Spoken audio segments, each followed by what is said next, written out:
Very good morning, everyone. So good morning to all of you. Let me introduce myself first. My name is Vishal Arora, and I'm doing my independent practice in Delhi.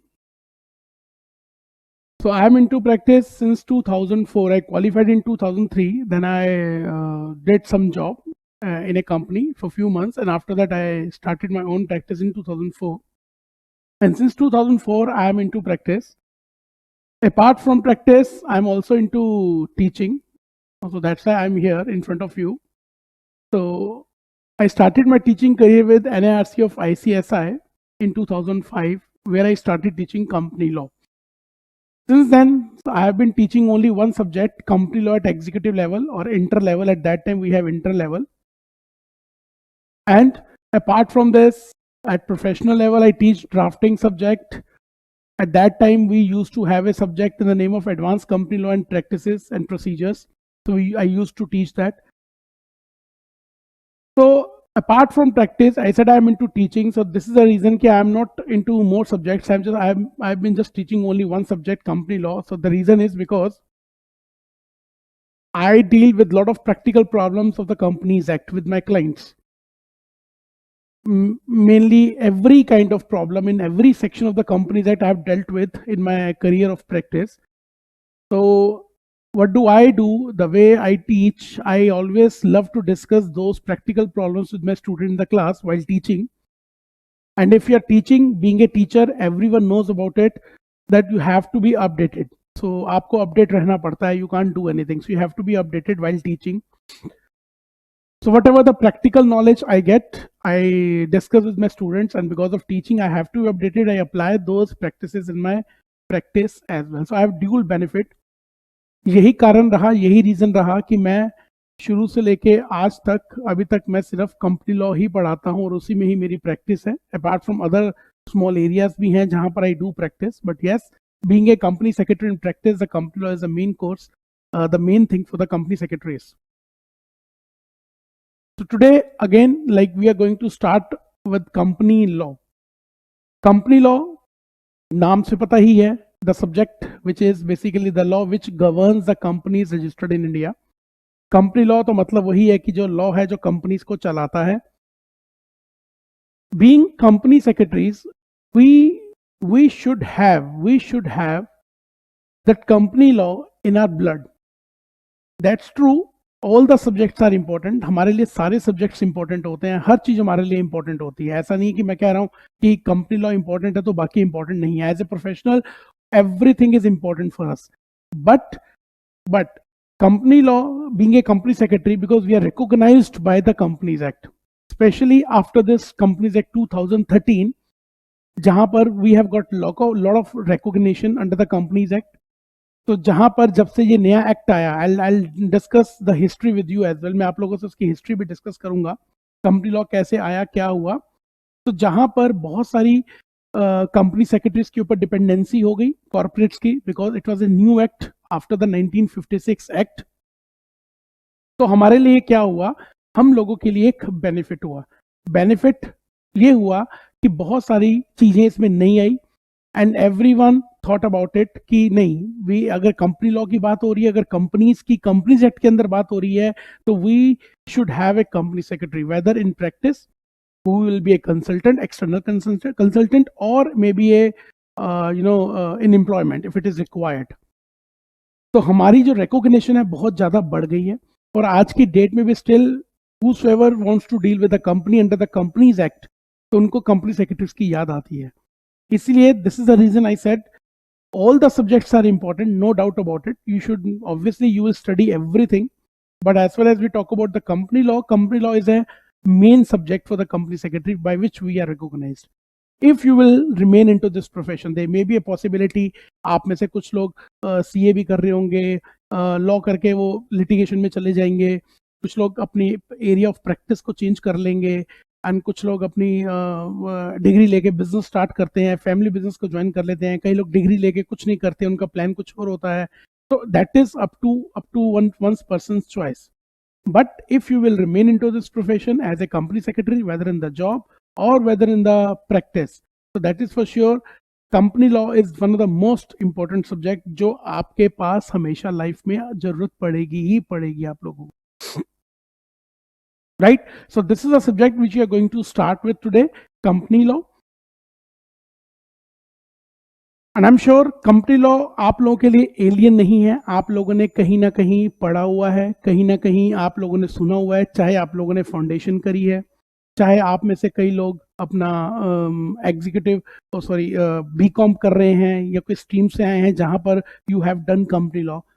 Company law is not an alien for you, आपको पता है क्या है। हाँ, कुछ लोग जो not from this commerce stream और जो कॉमर्स स्ट्रीम से नहीं है, आई एम श्योर उनके लिए थोड़ा सा जरूर ये डिफरेंट थोड़ा सा ज्यादा मेहनत हो जाती है to understand the things, but not company law for other subjects as well. But those who are from this stream, like who are from commerce background, so obviously I'm sure they know what company law is. उनको पता है company law है क्या, उनको पता है कि companies होती हैं। Basic, I am not saying you are an expert, but obviously basic idea आपको पता है कि कंपनी लॉ होता क्या है, राइट? तो this is what we are going to start today.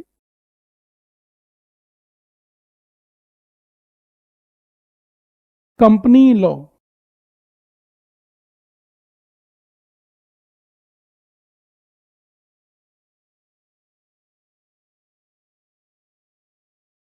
Company law basically company law का मतलब क्या है? Company law means what?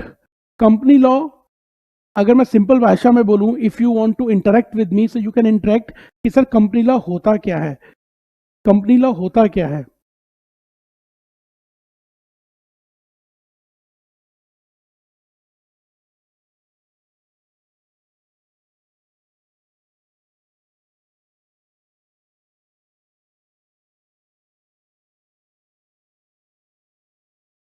Law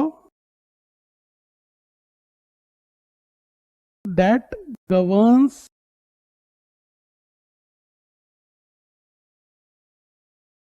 let me sort out this issue.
Right. So there's some issue with this pen. चलिए, so company law that we said कि company law क्या चीज है? Company law basically law that governs the companies registered in India. Company law का मतलब होता है law that governs the companies registered in India. India में हमारी जितनी भी कंपनीज रजिस्टर्ड होती हैं उनको जो गवर्न करता है that is company law, under the banner, under the act, जो एक्ट चलता है that is under the companies act 2013, under the companies act 2013। That we know, Companies Act 2013 is the act basically which governs or which regulates the companies registered in India. जितनी भी India में हमारे whatever the companies that are registered in India, उनको जो govern करता है, that is the Companies Act 2013. There we have lots of lakhs of companies. If we talk about in India, we have approximately 12 to 13 lakhs, even 12 to 13 lakhs companies which are registered in India, including public and private both.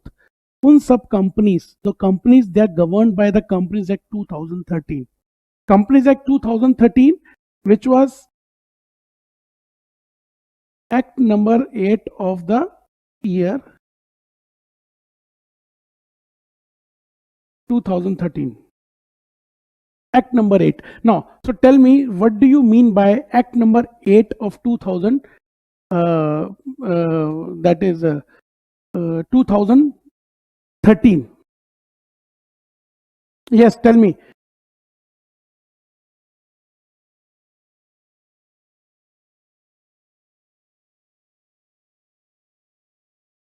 Act number 18. This was Act number 18 of 2013. Now, can you tell me what do you mean by Act number 18 of 2013? See, Companies Act, how a act comes into force, not only the Companies Act. If we talk about Income Tax Act, if we talk about Provident Fund Act, if we talk about Custom Act, if we talk about GST, India में कोई भी act जब बनता है वो कैसे बनता है, हाउ एक एक्ट कम्स इनटू फोर्स, एक एक्ट कैसे फोर्स में आता है. आई am sure you must be aware of the fact, basic facts की एक्ट बनता कैसे है. सबसे पहले एक हमारा एक बिल पास होता है, एक बिल बनता है, कंपनीज बिल. जैसे we have companies act 2013, before that it was like companies bill 2012, right.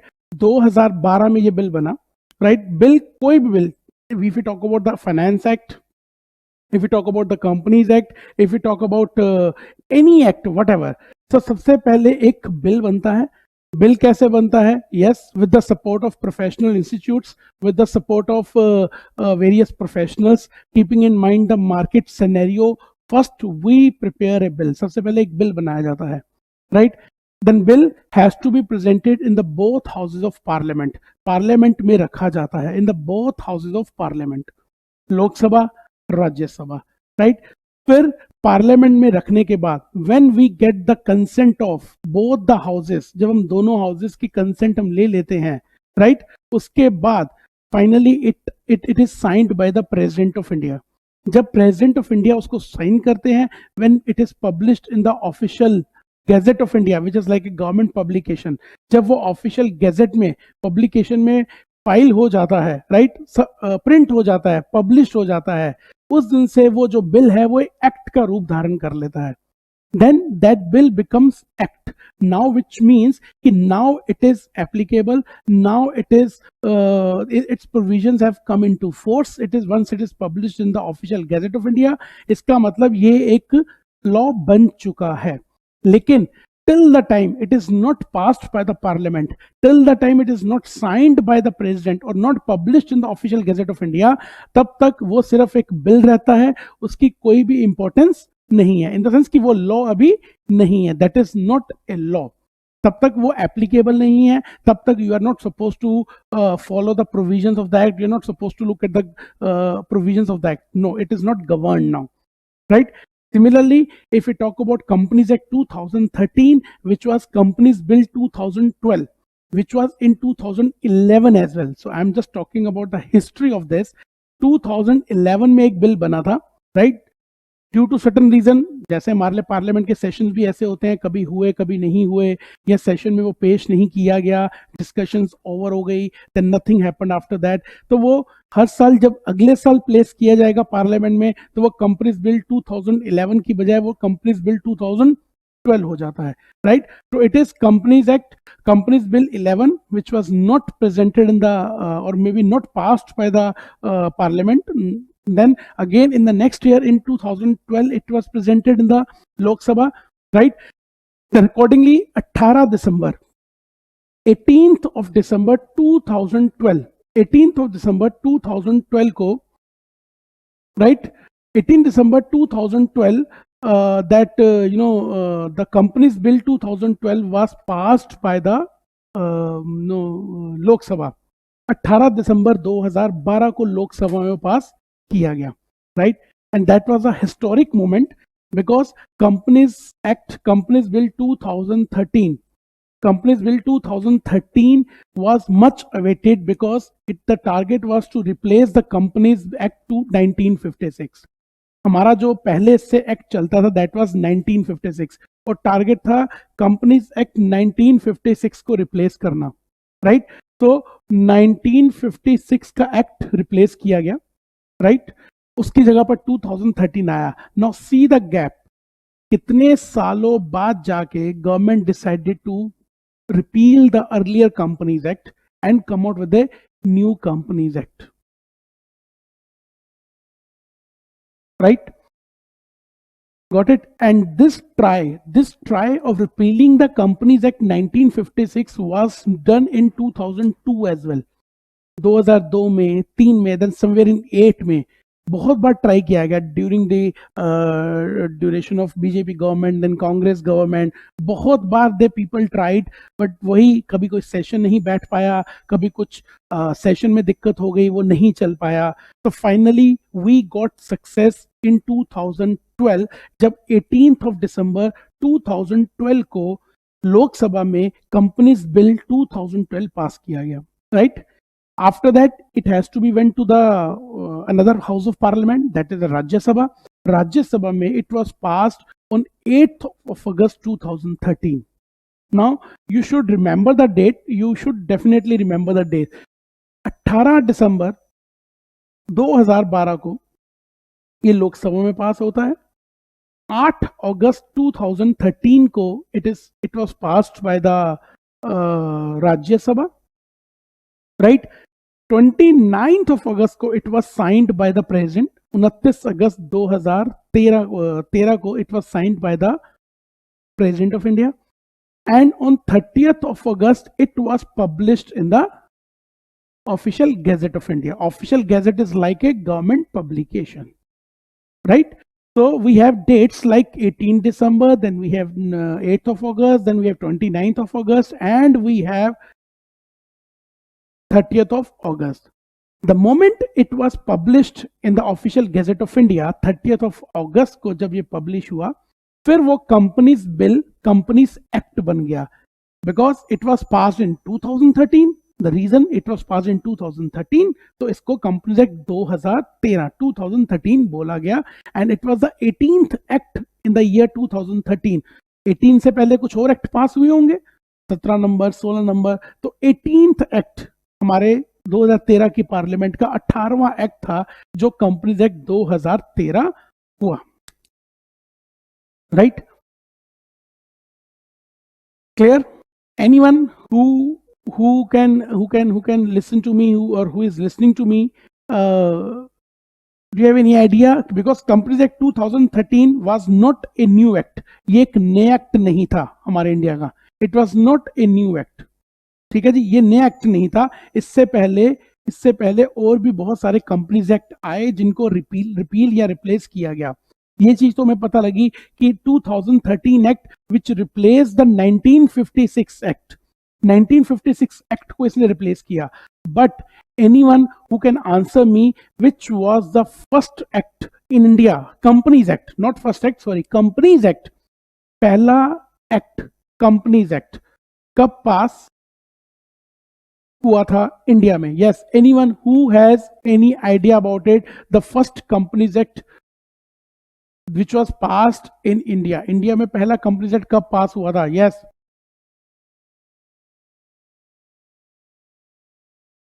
any guesses? Any guesses? If you know anything about it, any guesses? Just take a wild guess. कि sir 19s में, 18s में, 17s में.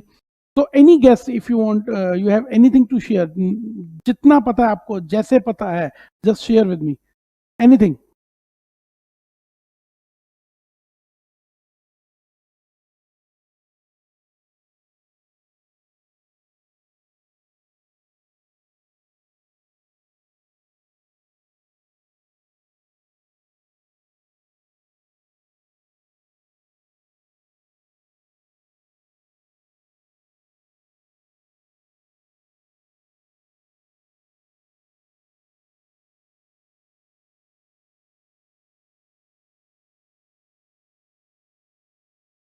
right?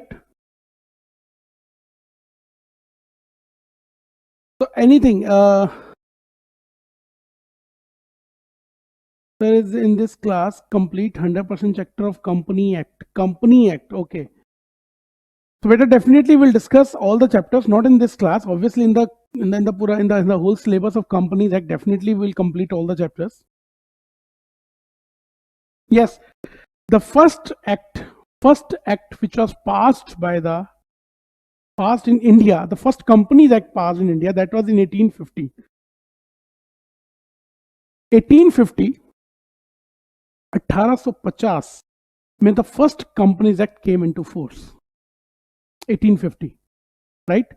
Followed by, like, not followed by that, the first act which was in England, the 1844. Uske baad, during the British government in India, 1850, 1850 was the year when the first time the Companies Act was introduced in India.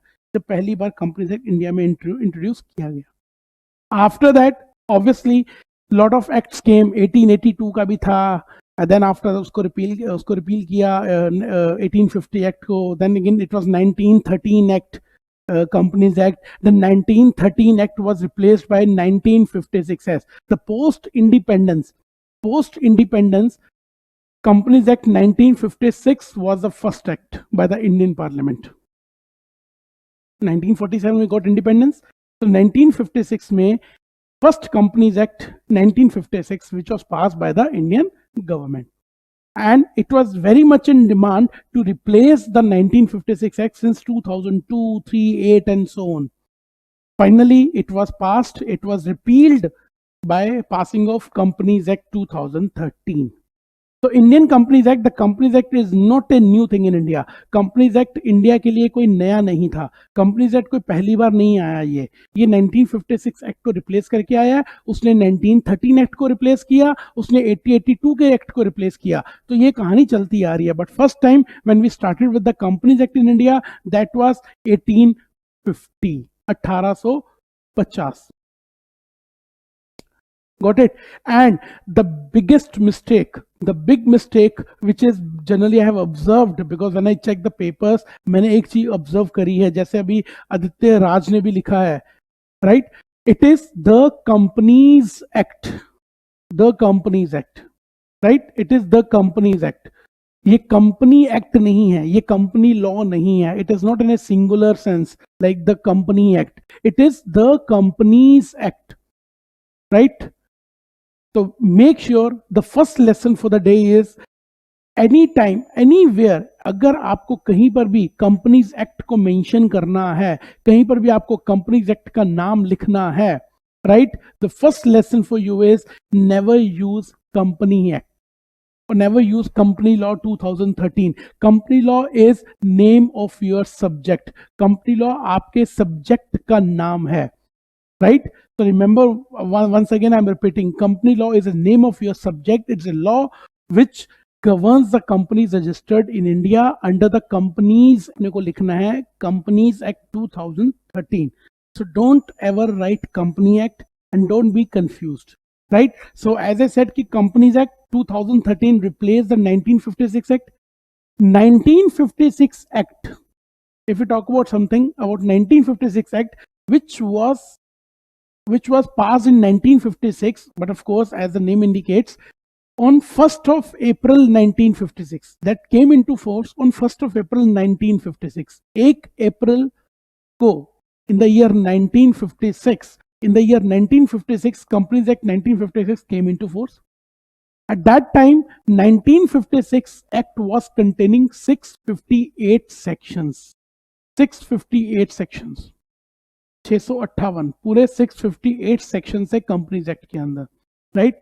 And if I tell you, see, obviously you will say कि sir now तो we have to read Companies Act 2013, so why we are talking about Companies Act 1956?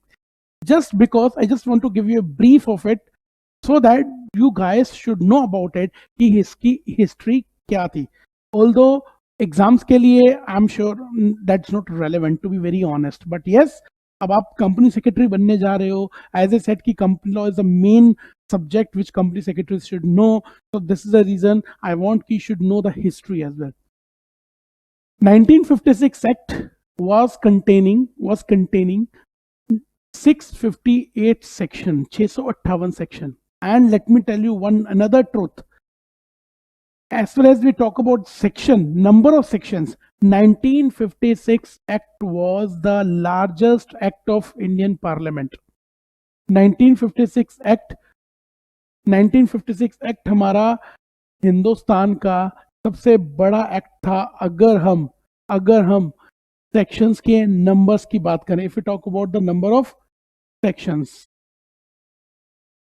उससे बड़ा act कोई नहीं बना था, ना कोई है, अभी भी नहीं है, right? But when Companies Act 2013 came into force, now Companies Act 2013, if you know something about it, anyone who has any idea about it, how many sections the Companies Act 2013 has? Yes, tell me, how many sections this Companies Act 2013 has? Anyone who would like to answer? And anyone who wants to answer that, because yes sir, I know how many sections are there in Companies Act 2013.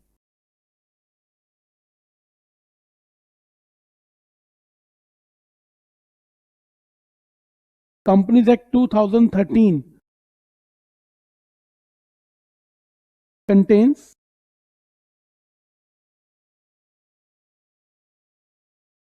470 sections. 470 section divided into 29 chapters and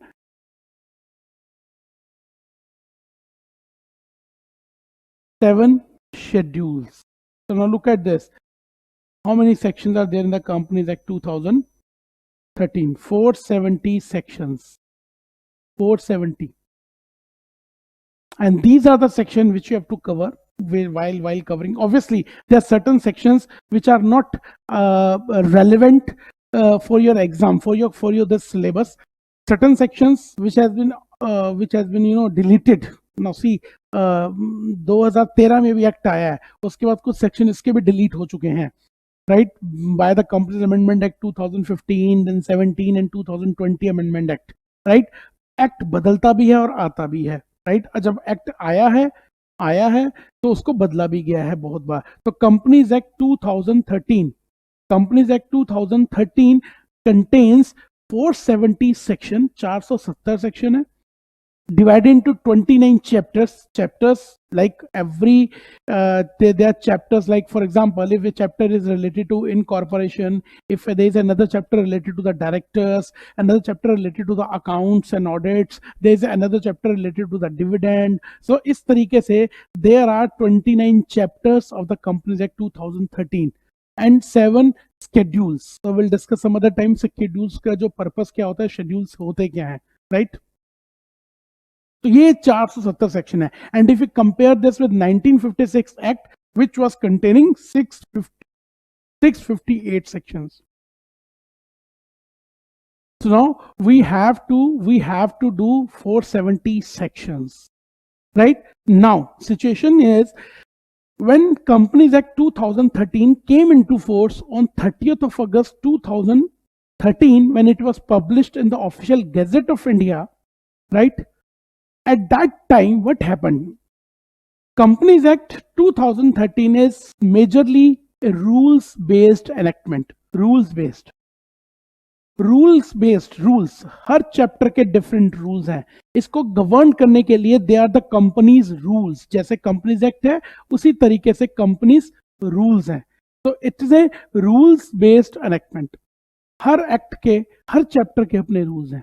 now you will ask, sir ये rules क्या होते हैं, right? Rules होते क्या हैं, rules कैसे बनते हैं? सी व्हाट हैपेंस इज, जब एक एक्ट बनता है which is passed by the parliament. Now try and understand this thing very carefully. You guys should know, आपको पता होना चाहिए होता क्या, रूल्स क्या होते हैं, राइट? एक्ट कैसे बनता है, दिस वी हैव डिस्कस्ड. पहले एक बिल बनता है, then it is to be placed before the parliament, before both houses of parliament. दोनों with both houses of parliament में जाएगा.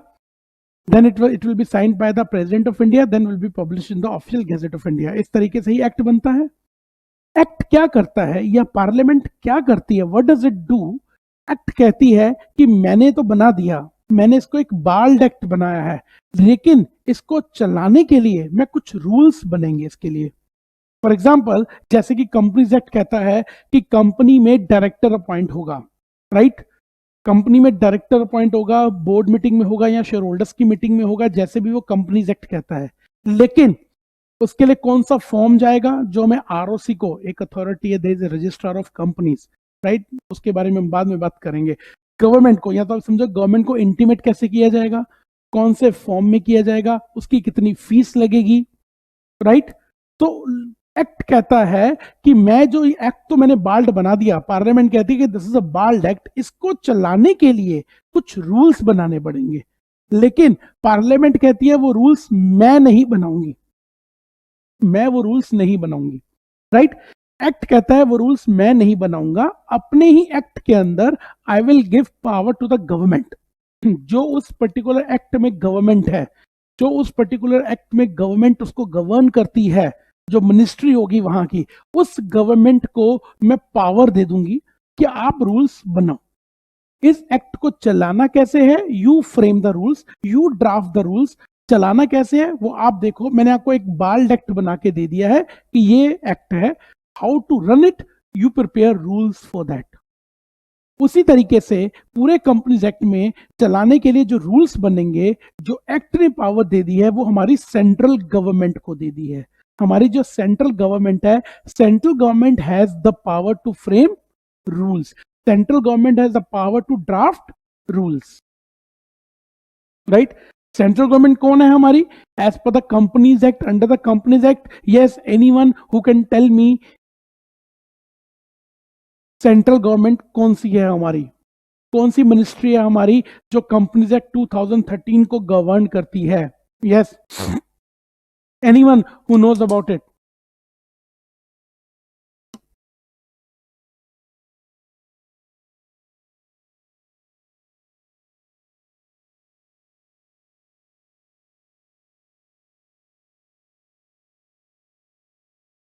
Central government, that is MCA. MCA means Ministry of Corporate Affairs. Ministry of corporate affairs. तो हमारी ministry जो है, ministry of corporate affairs, MCA है basically, which ministry of corporate affairs, which basically is a central government under the companies act. तो now what happens is, act को चलाने के लिए, एक्ट को रन करने के लिए पार्लियामेंट ने जो एक्ट में है वो पावर दे दी सेंट्रल गवर्नमेंट को। Now how it is mentioned in the act, act में जैसे लिखा होता है, मैं हम लोग बीच में कभी कभार कुछ टॉपिक्स के लिए हम लोग एक्ट को भी रेफर करेंगे। द पर्पज इज, हम लोग लिखेंगे क्लास में, हम लोग सब कुछ देखेंगे, लेकिन कहीं ना कहीं हम लोग एक्ट को भी रेफर करेंगे ताकि यू गाइस शुड नो कि एक्ट को पढ़ा कैसे जाता है, एक्ट को समझा कैसे जाता है। It's not easy thing to understand the act. हम आपको एक्सप्लेन करते हैं, so with the explanation you understand okay how does it happen, ये कैसे होता है, कंपनी क्या होती है, कैसे काम होता है।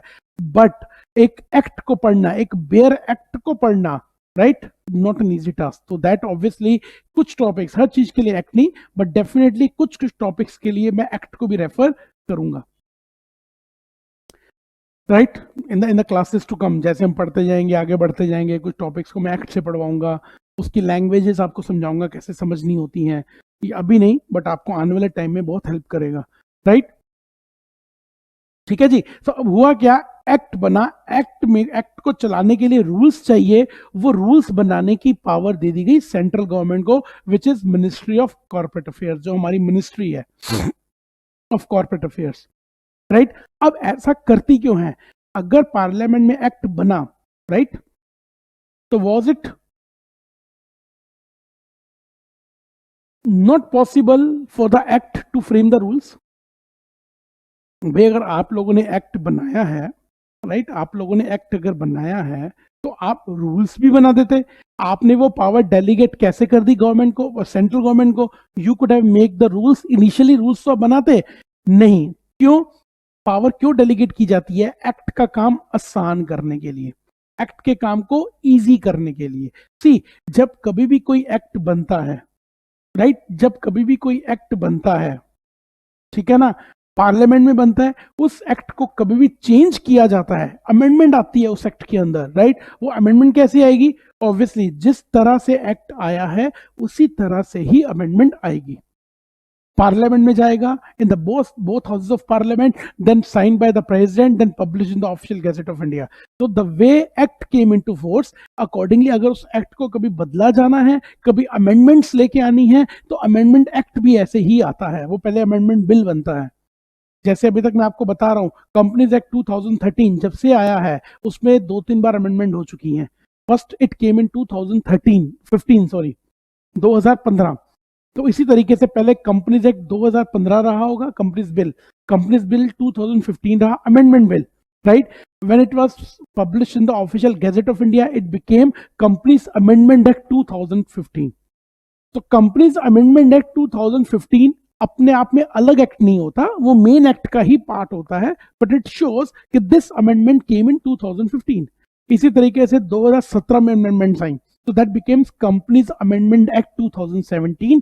Similar way 2020 में आई, so that became Companies Amendment Act 2020, right. इसका मतलब अगर एक्ट को बदलना है, बनाया पार्लियामेंट ने, अगर एक्ट को मॉडिफाई करना है, एक्ट में अमेंडमेंट्स लेके आनी है, you have to follow the route of parliament. अब पार्लियामेंट के रूट्स तो आपको पता है इंडियन पार्लियामेंट में होता क्या है, कभी कोई बहस होती है तो वही लंबी चलती रहती है, कोई सोल्यूशन नहीं निकलता, कभी कोई झगड़े होने शुरू हो जाते हैं, एक्ट पड़े रहते हैं ऐसे ही। इसलिए लॉ कहती है कि भैया हमने एक्ट तो बना दिया, जब कभी एक्ट को बदलना होगा you you you come to me, in the parliament will do that. लेकिन चलाने के लिए रूल्स आप बनाओ, my dear central government, you frame the rules आप बनाओ। रूल्स बनाने का क्या फायदा होता है कि central government which is ministry of corporate affairs, वो तो पार्लियामेंट में, पार्लियामेंट तो है नहीं, वो तो गवर्नमेंट है। गवर्नमेंट कभी भी नोटिफाई करके, नोटिफिकेशन लाकर रातों रात रूल्स को ला सकती है। पता लगा, आप हम डिस्कस कर रहे हैं अभी क्लास में, 2 घंटे में पता लगा एक नोटिफिकेशन आ गई, ये नए रूल में नया रूल इंट्रोड्यूस हो गया, या ये एग्जिस्टिंग रूल्स में कोई अमेंडमेंट हो गई। अब रूल्स बनाए किसने हैं? सेंट्रल गवर्नमेंट ने। रूल्स को मॉडिफाई या अमेंडमेंट कौन कर सकता है? सेंट्रल गवर्नमेंट ही कर सकती है। Got it? तो रूल्स बनाए भी उसने हैं, इसीलिए काम को आसान करने के लिए, एक्ट को इजीली गवर्न करने के लिए जो पावर है वो डेलीगेट की जाती है सेंट्रल गवर्नमेंट को by the act only, act में ही दी जाती है।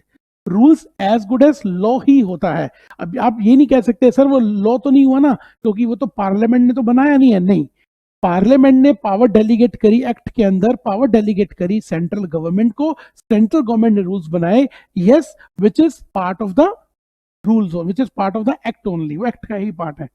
इसीलिए कभी भी जब कभी एक्ट में आप लोग पढ़ोगे, जब हम पढ़ेंगे, हम लोग देखेंगे, या उससे पहले कभी आप देखो कि हर रूल्स में, हर रूल्स के लिए हमेशा एक्ट में लिखा होता है कि अच्छा कौन सा फॉर्म जाएगा, as may be prescribed.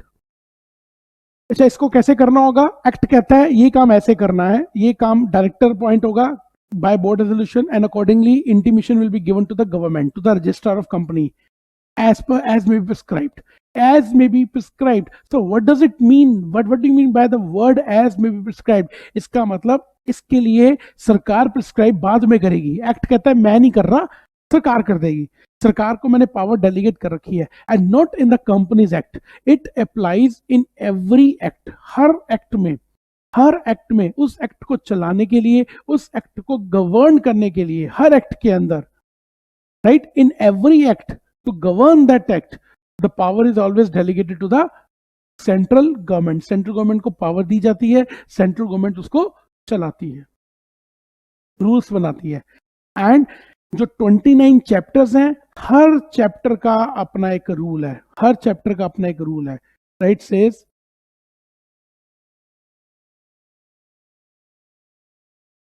every chapter has its own rules, हर चैप्टर का अपना एक रूल्स है। If we talk about incorporation chapter, so that will be companies incorporation rules, right?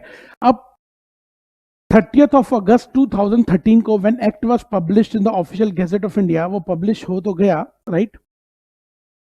उसके rules नहीं अभी बने थे। Now see, look at the story of this Companies Act 2013.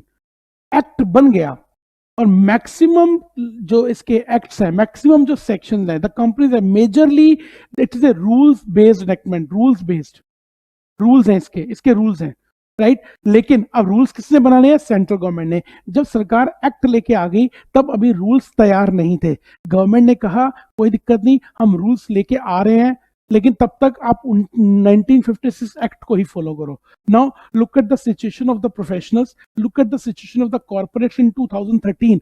हम लोग को दोनों एक्ट को फॉलो करना पड़ता था, 1956 एक्ट को भी, क्योंकि अभी तक उसके रूल्स आए नहीं थे।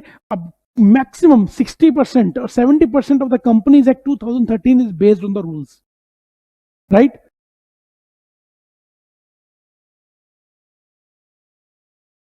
ठीक है जी। so 90% of the sorry 60 to 70% of the sections are rules based, rules है, उनके रूल्स हैं। तो अब रूल्स तो थे नहीं, अब अपने को एक्ट चलाना है, रूल्स कहाँ है? Rules are not there. फिर गवर्नमेंट ने बोला कोई बात नहीं, जब तक हम रूल्स लेके नहीं आते तब तक you do one thing, you follow 1956 act. तो फाइनली करते करते डेट अनाउंस हुई, दिसंबर में रूल्स आ जाएंगे, फिर थोड़ा और लेट हुआ, जनवरी फरवरी में होंगे जी। Finally rules came into force in the year 2014 from 1st of April 2014। 1 April 2014, 1 April 2014 को रूल्स आए,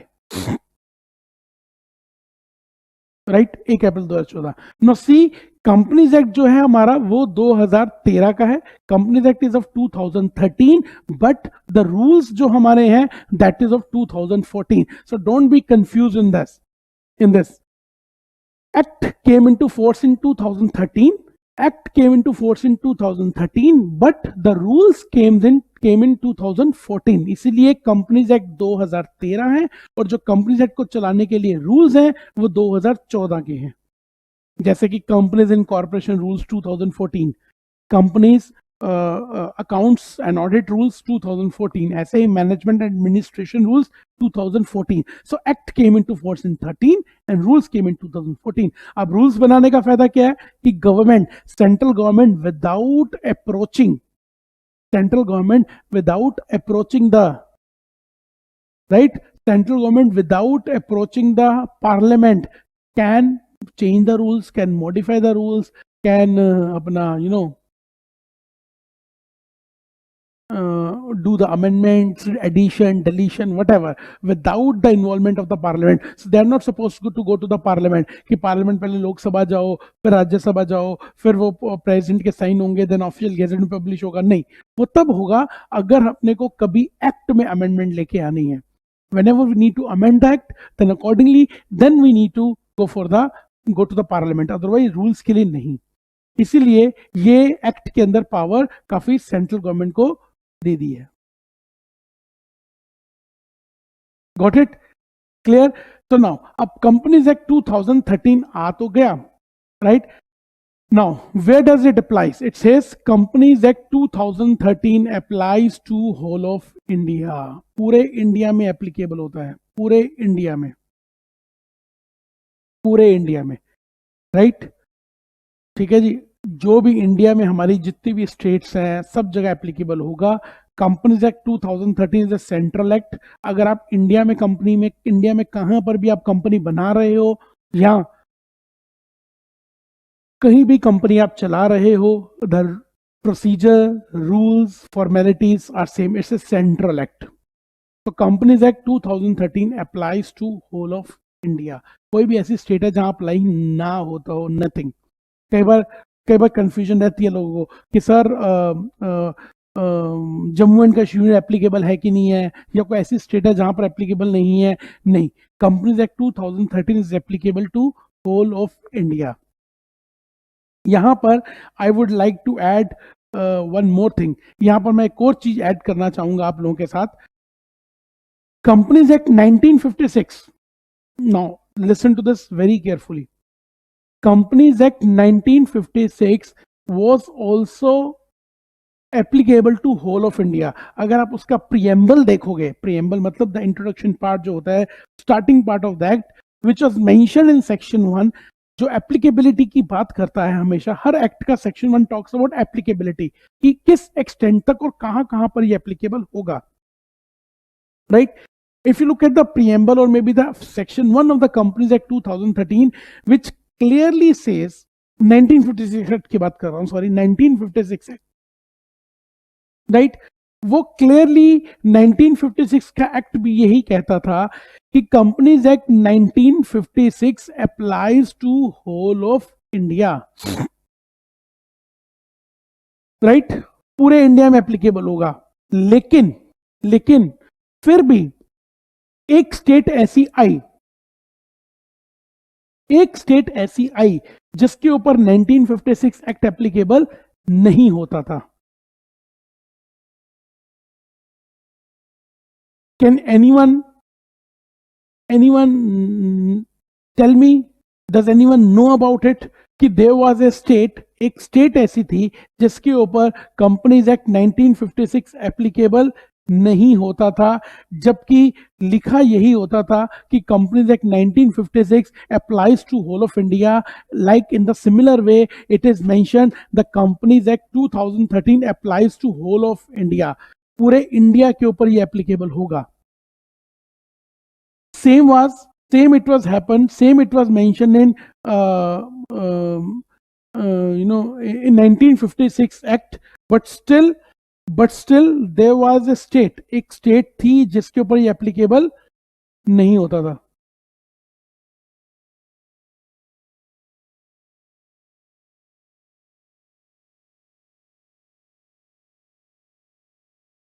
एक स्टेट थी जिसके ऊपर ये एप्लीकेबल नहीं होता था। नहीं, Jammu and Kashmir, Ananya, no Ananya, not Jammu and Kashmir, it was applicable to Jammu and Kashmir as well. Jammu and Kashmir के ऊपर भी एप्लीकेबल था 1956 एक्ट, राइट? एक स्टेट थी जिसके ऊपर एप्लीकेबल नहीं होता था, that was Sikkim. Now listen to this again, what I'm trying to say.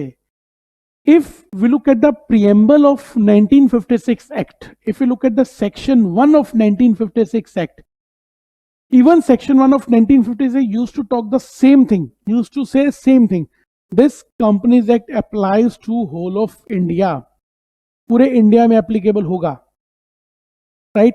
But फिर भी there was a state जिसके ऊपर एप्लीकेबल नहीं था, that was Sikkim. Reason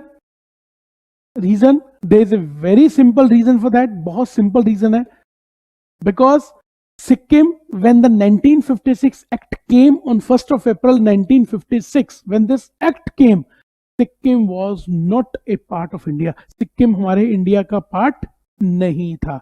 If you know the history, आप चेक करना गूगल पे कि सिक्किम पार्ट कब बना। Somewhere in 1975 Sikkim became part of India. Sikkim was not at all part of India, Sikkim था ही नहीं, right? Sikkim was not part of India when act came into force. लेकिन जब 1975 में Sikkim became part of India after 19 years, right? जब Sikkim India का part बन गया, then Sikkim had its own act. Sikkim का अपना खुद का एक्ट था एक। अब सिक्किम का अपना खुद का एक्ट था तो वो चलता रहा, जिसको अब रिपील किया गया। नाउ तो Sikkim is a part of India ना, नाउ उसको रिपील किया गया। उसको रिपील करने के बाद अब उसके ऊपर भी 2013 एक्ट एप्लीकेबल होगा। Got it? Because जब 1956 Act came, it was applicable to whole of India, but obviously at that time Sikkim India का पार्ट था ही नहीं, तभी पूरे इंडिया में एप्लीकेबल था। लेकिन when Sikkim became part of India, तब उसका अपना एक्ट था जिसको रिपील नहीं किया गया। मे भी उसमें बातें चली होंगी कि सिक्किम के एक्ट को रिपील करके उसके ऊपर 1956 एक्ट एप्लीकेबल हो जाए, बट नहीं हो पाया। But now it was repealed. अगर आप ये सेशंस देखोगे ना पार्लियामेंट के, जब 2013 एक्ट चल रहा था तो वहां पे बकायदा ये बात हुई थी सिक्किम गवर्नमेंट की तरफ से कि इसको रिपील करके now it is now going to companies act 2013। Now no state is escaped from companies act 2013। हाँ, again there is a possibility कल को कोई और स्टेट, कोई और कंट्री की या कोई और स्टेट हमारी कंट्री की बन जाए, पार्ट, तो उसके बाद क्या होगा, क्या उसके ऊपर कंपनीज एक्ट 2013 होगा एप्लीकेबल, और they will have their own companies act, that depends future में क्या गवर्नमेंट डिसीजन लेगी, it's up to them, right. तो इसी तरीके से companies act applies to whole of India, companies act पूरे इंडिया के ऊपर अप्लाई होता है, apply to whole of India, including Sikkim, including Ananya बेटा, including Jammu and Kashmir, everything, everywhere, everywhere, and make sure it is a central act,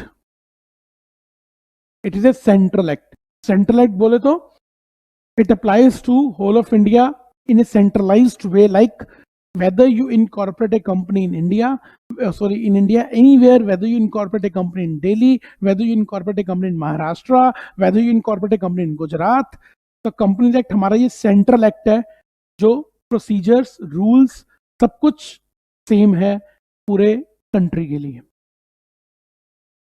right.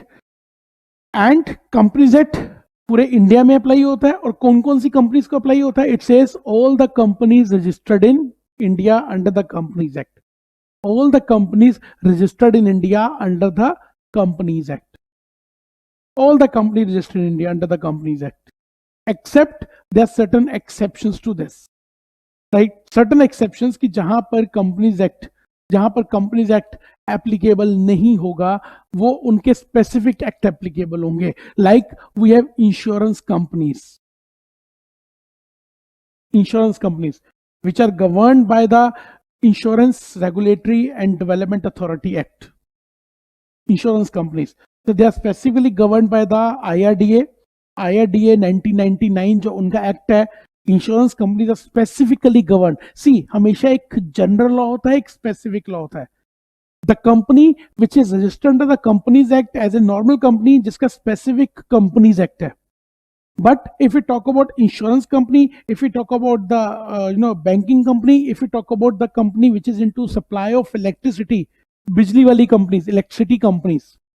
If we talk about the insurance company, banking company again governed by the Banking Regulation Act. If we talk about the electricity, governed by the Electricity Act 2013, right? For example, BSNL हमारा जैसे अपना वो है अपना BSES limited, राजधानी limited, right? This is a electricity company and also a company under the Companies Act. So Companies Act के अंदर भी है, but specifically governed by its own act, which is Electricity Act. Insurance company like LIC, Life Insurance Corporation of India, so that's a body corporate. But if we talk about the private insurance companies, Max Bupa Health Insurance, or there are a lot of insurance, IFCO Tokyo, HDFC or Gold General Insurance Limited. Now these are the companies governed by the Companies Act. Companies Act इनके ऊपर applicable है generally, but specifically govern by the insurance act, right? वो companies जो specifically govern की जाती हैं, insurance companies, banking companies, like ICICI Bank Limited. Now what is ICICI Bank Limited? ICICI Bank Limited, it's a bank. ICICI Bank Limited, which is a bank governed by the Companies Act. It's a public limited company. दो अभी हम लोगों ने public private companies के बारे में नहीं पढ़ा, तो डेफिनेटली हम लोग डिस्कस करेंगे। But ICICI Bank Limited is a company registered under the Companies Act as a public limited company, but it is also a bank. Bank भी तो है, governed by the Banking Regulation Act. तो governed by the banking regulation act, तो कहीं ना कहीं वो company है, but specifically governed by the banking act, तो वो उसके ऊपर कंपनीज एक्ट एप्लीकेबल नहीं होगा कंपनीज एक्ट एप्लीकेबल होगा। इसका मतलब ये नहीं है कि कंपनीज एक्ट है, लेकिन with certain exceptions like for example ये कहता है कि ये एक जनरल लॉ है, like for example I have a insurance company, मेरी एक इंश्योरेंस कंपनी है, let's say Vishal General Insurance Private Limited or Limited, right? Now I have a company, insurance company. That means I will be governed by the Companies Act, but specifically I will be governed by the Insurance Act as well. तो इसका मतलब मेरे ऊपर दोनों act applicable हो रहे हैं, मुझे कंपनीज एक्ट को भी फुलफिल करना है और मुझे इंश्योरेंस एक्ट को भी फुलफिल करना है, because I am governed by both this two act. One is general because other is specific for me. In case अगर इन दोनों एक्ट्स के ऊपर अगर इन दोनों एक्ट्स के बीच में कोई डिस्प्यूट हुआ, इन दोनों एक्ट्स के बीच में कोई डिस्प्यूट हुआ, कोई कॉन्ट्राडिक्शन हुई किसी प्रोविजन को लेके, देन विच शेल प्रिवेल, किसकी बात मानी जाएगी? मान लो अगर दोनों एक्ट कोई सेम बात कर रहे हैं बट डिफरेंट तरीके से, डिफरेंट प्रोविजन से, ये एक्ट जो कंपनीज एक्ट है कुछ और कहता है, जैसे कि फॉर एग्जांपल कंपनीज एक्ट कहता है जी मिनिमम पब्लिक कंपनी है तो 3 डायरेक्टर होने चाहिए। This is what companies act 2013 says. Companies act 2013 कहता है जी कि कंपनीज एक्ट कंपनी में, पब्लिक कंपनी में मिनिमम 3 डायरेक्टर होने चाहिए, राइट। इंश्योरेंस एक्ट कहता है कि कोई भी कंपनी जो इंश्योरेंस कंपनी है govern by companies act and IRDA, according to IRDA act, insurance act जो उनका कहता है कंपनी में मिनिमम 5 डायरेक्टर होने चाहिए। अब कंट्राडिक्शन हो गया, वो कहता है जी मिनिमम 3, वो कहता है जी मिनिमम 5। अब हम किसकी सुनेंगे? ऑब्वियसली जो स्पेसिफिक एक्ट है। लेकिन स्पेसिफिक एक्ट की सुनते सुनते तो हम लोग जनरल जो हमारा कंपनीज एक्ट है इसके लिए, वो भी तो एप्लीकेबल हो गया, वो भी तो फुलफिल हो गया, लेकिन हमें उसकी भी सुननी पड़ेगी। In case of any contradiction, in case of any dispute between these two acts, insurance act and companies act, banking act and companies act, electricity act और companies act, इन दोनों के बीच में अगर कोई झगड़ा हुआ, इन दोनों के बीच में अगर कोई प्रोविजंस कॉन्ट्राडिक्ट हो गए, तो मेक श्योर जो स्पेसिफिक एक्ट है हम उसको मानेंगे। इसीलिए लिखा भी ये होता है एप्लीकेबिलिटी के ऊपर कि this companies act shall apply to insurance act, but except for those provisions which are inconsistent with the insurance act, applies to banking company except for those provisions which are inconsistent with the banking regulation act, applies to the electricity company except for those provisions which are governed by electricity act, which are inconsistent with the electricity act। तो भैया जो inconsistency होगी, कोई आपस में disturbance होगी, कोई आपस में कॉन्ट्राडिक्शन होगी, तो वो फिर मैं उस स्पेसिफिक एक्ट की बात मानूंगा, कंपनीज एक्ट की बात नहीं मानूंगा, क्योंकि स्पेसिफिक एक्ट हमेशा प्रिवेल करता है over the general act, right. तो companies act applies to all the companies registered in India under the companies act. Now, under the Companies Act, not only under the Companies Act 2013, all the companies registered in India, even under the previous act,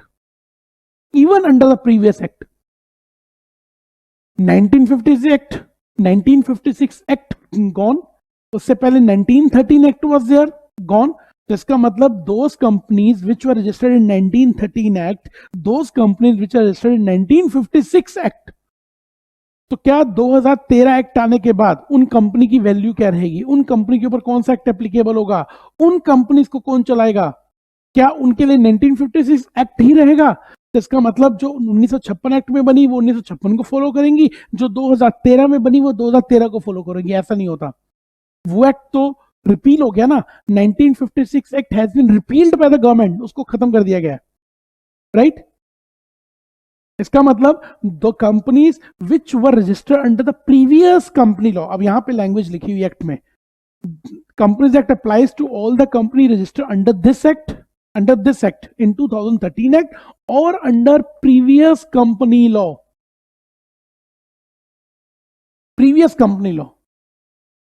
right. That can be 1956 act, that can be 1913 act. तो इसका मतलब जो companies पुरानी है उनके ऊपर भी 2013 ही applicable होगा। ऐसा नहीं होता कि जो उस एक्ट में बनी है वो उस एक्ट में चलते रहेंगे, वो एक्ट तो खत्म हो गए, right.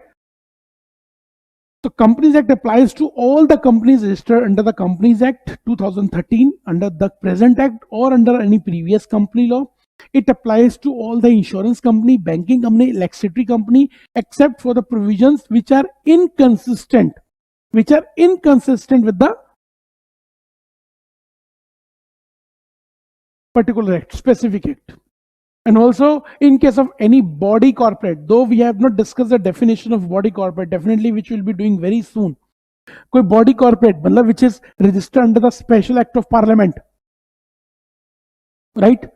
Like for example, Stock Exchange Board of India, RBI, Life Insurance Corporation, ठीक है ना। इन सब बॉडी कॉर्पोरेट के ऊपर भी एप्लीकेबल होता है, बट डिपेंडिंग कि वो कंपनीज हैं registered under the companies act and they are governed by the specific act, special act of parliament, right. whatever the provision are inconsistent, या अगर सेंट्रल गवर्नमेंट कभी नोटिफाई करे, इट शुड बी कि भैया इसके ऊपर कंपनीज एक्ट एप्लीकेबल होगा तो होगा, otherwise these body corporates like SEBI is governed by the SEBI act, right. RBI is governed by the RBI act, हमारी ICSI institute of company secretaries of India is governed by the company secretaries act, right? So all these body corporates, all these body corporates governed by the special act of parliament, उनके ऊपर act applicable नहीं होता companies act, unless specifically जब तक central government notify ना करे, जब तक सेंट्रल गवर्नमेंट स्पेसिफिकली नोटिफाई ना करे, right. The Companies Act applies to all the companies registered in the under the Companies Act under any previous company law. Number one, it applies to insurance company, banking company and electricity company. But make sure कोई provision अगर inconsistent हुए आपस में तो हम उन specific act की बात को सुनेंगे, ना कि कंपनीज एक्ट को सुनेंगे। और एनी अदर बॉडी कॉर्पोरेट अगर जिसको सेंट्रल गवर्नमेंट स्पेसिफिकली स्पेसिफाई कर दे, नोटिफाई कर दे कि इसके ऊपर कंपनीज एक्ट 2013 एप्लीकेबल होगा, अदरवाइज नहीं, right. And companies act 2013 applies to whole of India, पूरे इंडिया में एप्लीकेबल होता है, हर स्टेट के ऊपर एप्लीकेबल होता है आज के डेट में, इंक्लूडिंग इवन सिक्किम जिसके ऊपर 1956 act was not applicable, now it applies to Sikkim as well, right? So this was the story and this was a brief of this history of Companies Act कि company law आया कैसे, company law करता क्या है, company law India में कब बना, कैसे बना। So this was a brief history of the companies act, ठीक है जी। अब ये तो वी अंडरस्टूड कि ठीक है सर, ये तो पता लग गया कि कंपनी लॉ आया कैसे, कंपनीज एक्ट होता क्या है, कंपनीज एक्ट कैसे बना इंडिया में, किसको रिपील किया, this is so we have discussed, right? अब next होता है कि sir then what is company? Company क्या है? अगर हम बात कर रहे हैं कि sir companies act basically governs the laws, it's a law basically which governs the company registered in India, which governs the company registered in India. So sir what is company? फिर कंपनी क्या है हमारे लिए, फिर company का मतलब क्या है, कंपनी की डेफिनेशन क्या है, किसको हम कंपनी बोलते हैं या किसको कंपनी नहीं बोल सकते हम लोग, right. So now next topic that comes for us is कि sir what is company then, company क्या है, ठीक है जी। तो आज के लिए अभी इतना ही, लेट्स वाइंड अप हियर, हम यहीं पे वाइंड अप करते हैं। नेक्स्ट क्लास में हम लोग अब कंपनी की डेफिनेशन के बारे में डिस्कस करेंगे कि कंपनी है क्या, कंपनी के क्या फायदे हैं, what are the characteristics, what are the features, what are the advantages और benefits of the company, company बनाने के क्या फायदे हैं, कंपनी बनाने के क्या नुकसान है, राइट। तो will start from the companies definition, हम लोग कंपनी की डेफिनेशन को लेकर चलते हुए पहले उसकी डेफिनेशन को अच्छे से समझने की कोशिश करेंगे। After understanding the definition clearly then we will move at to the companies benefits, features, characteristics, advantages and disadvantages of the company, right? So this is all for the day, अभी आज के लिए इतना ही। So being I don't want to go into much detail today because जितना मैंने पढ़ाया वो बहुत एक हिस्ट्री भी आपको कंपनी लॉ की, कंपनीज एक्ट की मैंने बताई है। तो if you come across with any doubt, अगर आपको कुछ भी कोई डाउट आता है, कुछ पूछना है तो you can ask me, you are always welcome, ठीक है जी। लेकिन हिस्ट्री जानना भी हम लोगों के लिए being company secretary is very important कि कंपनी लॉ पैदा कैसे हुआ, ठीक है जी। लेकिन ऐसी कैसी कंपनीज हैं, गवर्न होती हैं, कंपनीज का मतलब क्या है, that will start in the next class, okay जी। चलिए, it's all for the day, take care, be safe at your place, see you very soon in the next class, till then have a nice day, take care, Khuda Hafiz, bye bye.